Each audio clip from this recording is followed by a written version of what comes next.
Italy প্রবাসী এক ছেলের সঙ্গে পাশের গ্রামের এক মেয়ের প্রেমের সম্পর্ক থেকে গোপনে বিয়ে হয়। ঘটনাটি এলাকায় জানাজানি হলে মেয়ের পরিবার মেনে নিলেও ছেলের পরিবার বিয়ে মেনে নিতে রাজি হয় না। তবে এক পর্যায়ে বিয়ে মেনে নিতে রাজি হয় ইতালি প্রবাসী ছেলের পরিবার।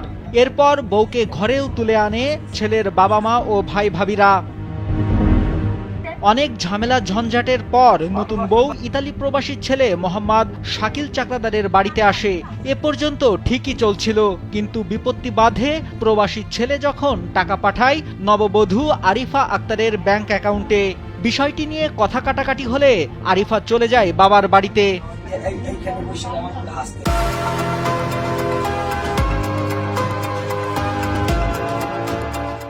এ ঘটনার জেরে শাকিলের বাড়িতে ঈদের দ্বিতীয় দিন দুপুরে খাবার খাওয়ার সময় নববধূ আরিফা আক্তারের বাবা আশরাফ হোসেনের লোকজন দেশীয় অস্ত্রশস্ত্র সহ হামলা চালায় ও বাড়িঘর লুটপাট করে।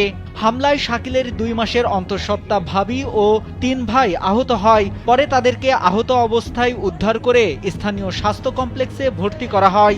এমন ন্যাক্কারজনক ঘটনার বিচার চেয়েছে প্রবাসী শাকিলের ভাই। খাওয়ার অবস্থা কুবাইছে, কেউ দৌড়িতে পারে না, কেউ হরতে না, ঘরের ভিতরে কুবাইছে। আমরা কেউ হরতে পারি নড়তে পারিনি, যে যার মতো ইচ্ছা কুবাই কুবাই খেয়ে দিয়ে আবার গেছে, দৌড়ে গেছে।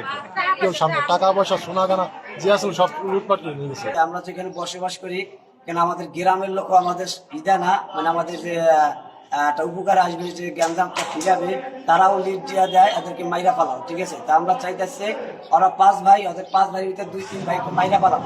এই সিদ্ধান্তটা আমাদের এলাকার লোক আরো পাড়াপড়শি যারা ছিল সবাই সিদ্ধান্ত করে আমাদের মাইরা পালার সিদ্ধান্ত নিয়ে আইছে। শাকিলের 2 মাসের অন্তঃসত্ত্বা ভাবি মারিয়া আক্তার জানান, অন্তঃসত্ত্বা জানা সত্ত্বেও তারা তার উপর হামলা চালিয়েছে। এটা মেনে নেওয়া যায় না। তবে তার ভ্রূণের কোনো ক্ষতি হয়নি।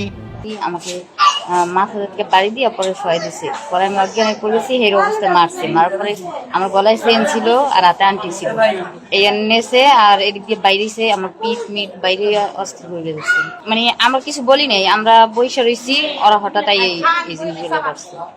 এদিকে বিষয়টি জানার জন্য অভিযুক্ত আশরাফ হোসেনের সঙ্গে যোগাযোগের চেষ্টা করা হলেও তাকে পাওয়া যায়নি। এ ব্যাপারে পুলিশ জানায়, তারা মারধরের ঘটনাটি শুনেছে, অভিযোগ পেলে আইনি ব্যবস্থা নেবে।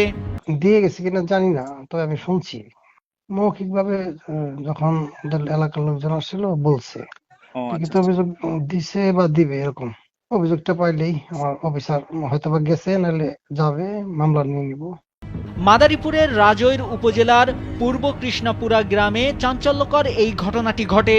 বিষয়টি নিয়ে এখন এলাকায় আলোচনা সমালোচনার ঝড় বইছে। নাইমুল হাসিব, কালবেলা।